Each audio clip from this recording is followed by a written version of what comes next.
Hey guys, welcome back to your favourite digital Minecraft book club YouTube channel.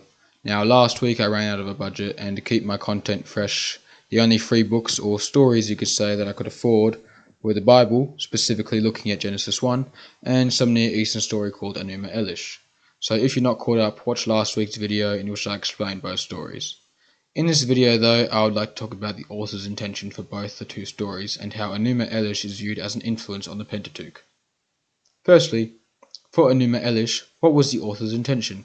Well, Enuma Elish is what we can call an etiological story. An etiological story is a story which is used to justify the unexplainable societal issues that the world did not have an answer for yet. So the societal issue which Enuma Elish is trying to justify is why humans work and suffer.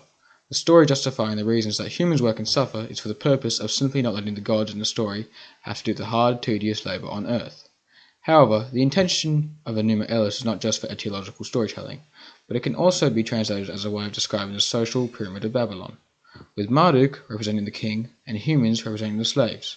The author's intention of Enuma Elish can be seen through many different viewpoints still, such as the intention for the table to serve multiple functions, such as being a story about the birth of gods, bringing an understanding to what was then unexplainable phenomena such as the stars and constellations, justifying the landscape of the world surrounding the people, and to help bring understanding to people, letting them realize what their role in the world is.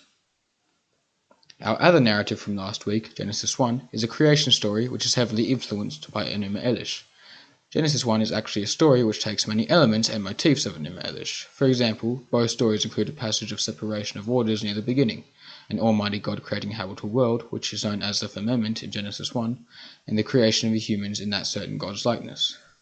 What does Enuma Elish's influence say now about Genesis 1's author's intention, though? Well, if we look at both similarity and dissimilarity of the two stories, the answer becomes clear. As worldviews evolved in which individual discoveries within several fields were made and worldwide cultures became more defined, the author's intention, who was not Moses by the way, the Pentateuch is actually suggested to be written by 4 different scholars. The author's intention was to now give humans a moral freedom, free from living just for the sole purpose of labour and suffering.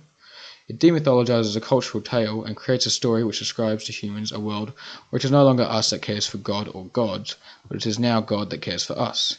The passage demythologizes by introducing one monotheistic God who is not directly responsible for humans' actions, which can be seen when the forbidden fruit is eaten in defiance of God. This act of defiance relates to the moral freedom I touched on a couple of seconds ago. In doing this, the story also breaks down the concept of primordial evil. So yeah, to finish off and summarize, Genesis 1 is a narrative which shares literary analogue with Enuma Elish for a multitude of reasons. The motifs seen in both narratives are used for the same purpose of helping people understand the world they live in and to help define what was then unexplainable phenomena. However, it is also the clear difference which defines the two stories and how they are affected by worldviews, where Enuma Elish is a story which correlates to worldviews and values of a Babylonian society. Genesis 1 is a story which transforms cultural tales to correlate to the current worldviews and values of its own time period. So yeah, that's it. Subscribe.